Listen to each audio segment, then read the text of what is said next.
Don't cross the boss. This is what Steve Austin was told time and time again as he feuded with Vincent Kennedy McMahon, often choosing to pick the hard way over the easy way. Let's face it, when he did pick the easy way after WrestleMania 17, a bunch of fans literally stopped watching wrestling. That was mad because Crazy Stone Cold was a hoot, but whatever. They do often say though that when art imitates life, it's at its best, which is one of the reasons this war went so well. The chairman of the board is not a person who enjoys to be crossed, so if you do it in reality, well, you're a braver person than I. Getting on the wrong side of McMahon is the equivalent to career suicide in WWE, at least for a little while, because all the decisions go through him. And if he doesn't like you for whatever reason, the outlook isn't going to be so good. Of course, it still happens, however, especially in a world where egos are king, and that's what we're doing today. I'm Simon from What Culture. Please hit that subscribe button, it's looking at you. And this is 10 wrestlers who crossed Vincent McMahon for real. Number 10, Cody Rhodes. Who is better than Cody Rhodes right now? I will sit here and wait for an answer because whoever you throw in there,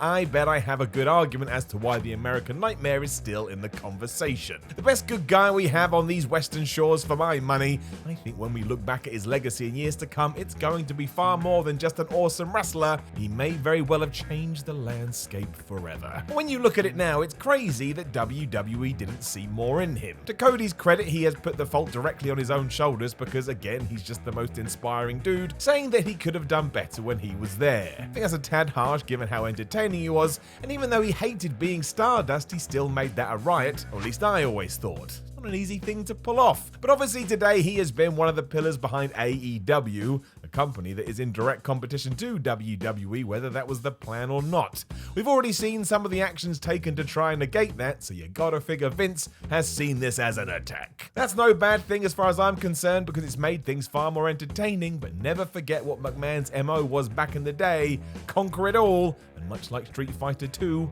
a new challenger has just arrived. Oh hell yeah. Number 9, Brodie Lee. Much like Cody, the former Luke Harper is another guy that I wanted WWE to jump on, not literally, but never did. There was glimmers, especially when he was inserted into the Randy Orton-Bray Wyatt feud. This was never meant to be, and I don't get it either. It led to him leaving the company and joining AEW in 2020, and his first piece of business was to become Brodie Lee, take charge of the Dark Order, and seemingly embody a character that was kinda similar to one Vince McMahon. Lee wasn't a fan of sneezing and enjoyed the odd steak wrap, much like his former boss, and if you believe the rumor mill, certain people within WWE thought this was quite tasteless. Nobody was of that mind when the then WWF were making billionaire Ted skits, but whatever, I hate dying on that hill. Either way, you have to imagine that Lee has attracted the ire of McMahon. It's not like he intends to go back anytime soon. He spent the last few months of his contract sat at home waiting for a phone call. That won't do much for your confidence. Number 8, Paul London. When Vince McMahon pretended to be killed in 2007, if you're brand new to wrestling, I didn't make that up, Paul London was right in the firing line. As one of the wrestlers told to act really serious as the boss walked to his soon-to-be on-fire limousine, for some reason London went the other way with this and was smiling as if he'd just been told he was going to get a proper push. Instead, soon after, he had been let go. Not one to shy away from it, Paul has been very vocal about the backstage politics of the WWE locker room and had less than stellar things to say about it. Describing it as a place where you'll be treated like garbage at least once, if not more, he also said it was disgusting, which won't have enjoyed him to the boss. To be fair, McMahon wasn't pleased with London anyway, so I think it's safe to say this relationship is dead in the water. Number 7, Stone Cold Steve Austin. Steve Austin was still the man in 2002, even if the winds were changing.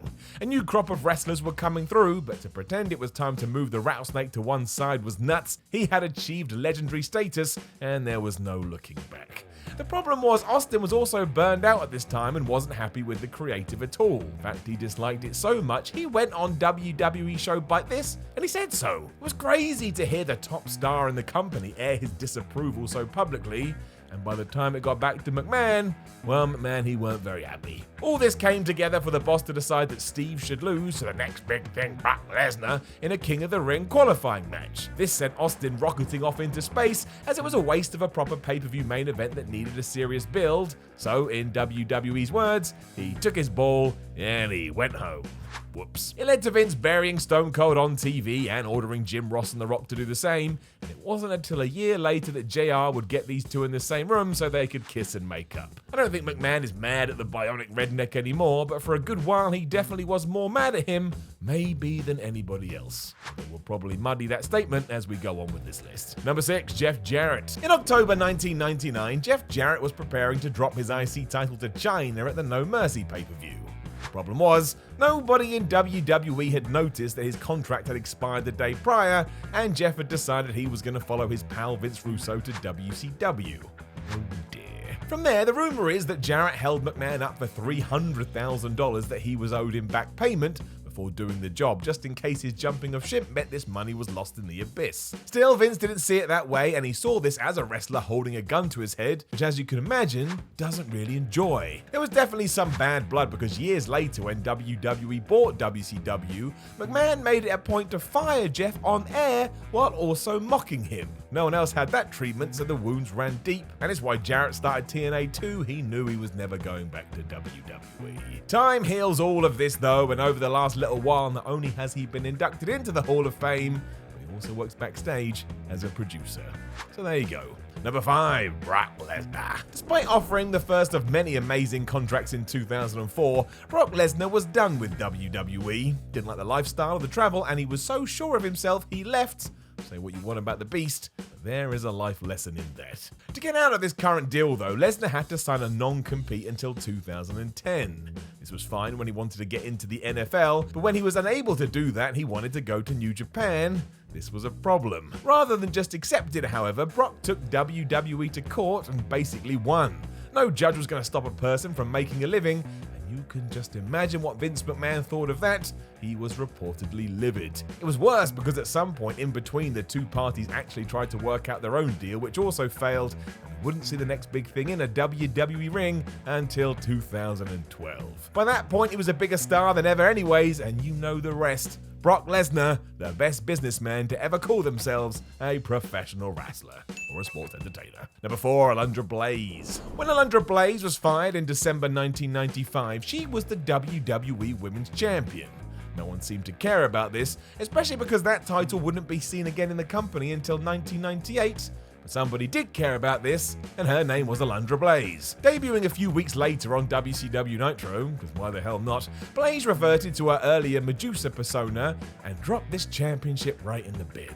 That's right, on the advice of Eric Bischoff, she had just thrown away gold on live television. It made Vince McMahon so mad he launched a lawsuit against WCW and made Blaze persona non grata for years. Alundra has admitted that she regrets this massively nowadays and would rather not have done it, but all is well because the fence has been mended and she got inducted into the Hall of Fame in 2015. So again, see, you can heal some wounds, others not so much.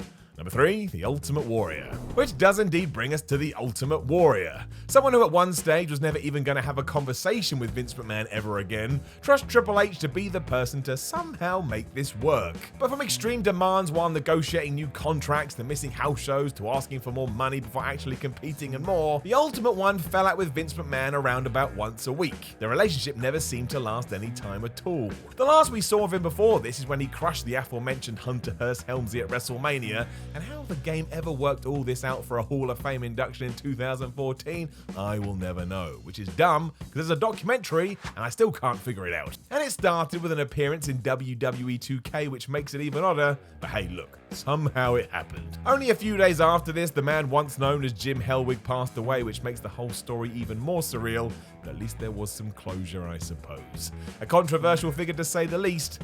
We will never run out of stories when it comes to the Ultimate Warrior. Number 2, CM Punk. CM Punk did not want to fight Triple H at WrestleMania 30. He was also worn out and injured, so decided after the Royal Rumble in 2014 that he would just walk out. So he did. It was headline news. Several months later, Punk would go on Colt Cabana's Art of Wrestling podcast to air all his grievances, and it got so heated it led to a lawsuit between the voice of the voiceless and WWE. He also got his official letting go papers on the day of his wedding, and in short, these two just hated each other. There was absolutely no love lost. Punk would go on to try his hand at MMA before a surprising return on Fox's WWE Backstage show. That led to rumors that he would also make a proper comeback before other murmuring said that Vince McMahon had absolutely no interest interest in working with CM now or ever. This edict was so strong, not even former friend Paul Heyman will pitch ideas where he features, so while we never say never, this one may actually be never. Number 1. Nails. Kevin Wacholtz arrived in the then WWF in 1992 as Nails, an ex-convict who had a bone to pick with the big boss man who he claimed mistreated him when he was in prison. Talk about living up to the gimmick. It was quickly revealed Nails was a liar here and the feud was on. It was fine for what it was, but nothing was more shocking than what was happening with this man behind the scenes. It is still unreal. Furious with McMahon over a poor payoff, Nails began to choke Vince, with some reports at the time even saying that the boss turned blue. Surprise, surprise, he was fired after this, but Wacholtz wasn't done. He filed a sexual harassment lawsuit against the company while also testifying against McMahon in the infamous steroid trial. Bungled that so badly though, he was basically ignored as a witness, and it saw his other lawsuit thrown out of court too. Nails, ladies and gentlemen, and yes, that is spelt with a Z because he's really hard. Know of any other wrestlers who crossed Vince McMahon for real? Let us know in the comments below, and don't forget to like, share, and subscribe. Then head over to whatculture.com and read yourself some articles. Follow What Culture on Twitter at WhatCultureWWE, and watch more videos here on What Culture Wrestling. My name is Siren from What Culture. I thank you as always for giving me your time, and I will talk to you when I talk to you.